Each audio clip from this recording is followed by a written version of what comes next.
Yeah, well, I have my stuff by the door because if Dorothy and Toto came floating by, like everything else that came floating by, we were out of here. That's why I had another truck. We had a truck and everything ready to go if it got any worse, we were going to leave.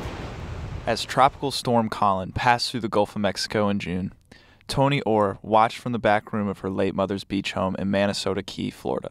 She worried the living room would fall into the water as the walls and windows shook all night. When she woke the next morning, the beach was gone, but the storm spared a small stretch of backyard where they had spread her mother's ashes a year earlier. The Manasota Key Beach in Charlotte County is among 184 miles of shoreline the state says is threatened with erosion, but has not provided aid to fix. The beach had been disappearing at about 3.5 feet per year, according to a recent erosion study. But Colin was the final straw. The next day, county inspectors surveyed the damage. They're saying it's not, you see that they say it's not safe, or I don't know, that it's because of there's no pilings under the house. But this house was built in 1951. My mother was only the second owner.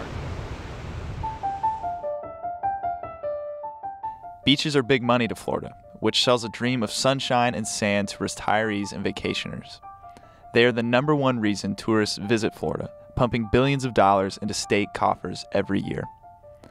Coastal development has boomed along 411 miles of beaches Florida lists as critically eroded, nearly half of the state's 825 miles of sandy shoreline.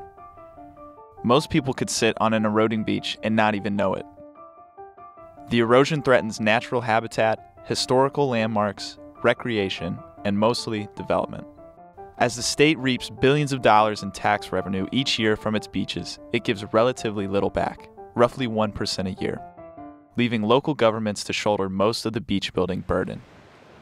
Right now, we've got more miles of eroding beach, and the program hasn't proportionally grown to keep up with the additional miles of eroding beaches, and we're not managing a number of areas that probably need to be managed. With the funding at the current levels, there are increasingly a number of miles that are not being maintained adequately. When that happens, we lose the benefits of beaches to our economy, our quality of life, and our resource protection. With lawmakers focused on Everglades restoration, the Lake Okeechobee water crisis, and other projects, finding money for beaches has been difficult. Well, we have a budget now that we provide funding, and we work with our local governments to make that happen, and so I think we ought to keep doing that. But you don't think we need more? Or? Well, I'm going to always look through the budget and see what, every year in the budget is different.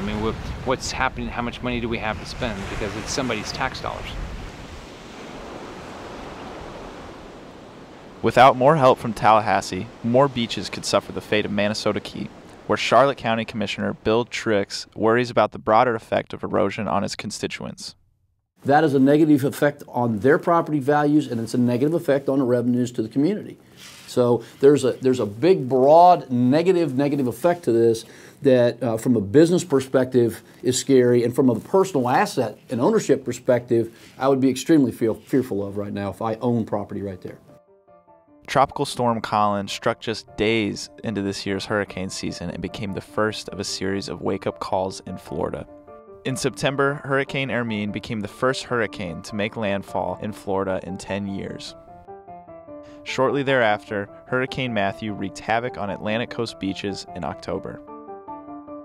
This stretch of Manasota Key is not the only Florida beach where erosion has now become an emergency.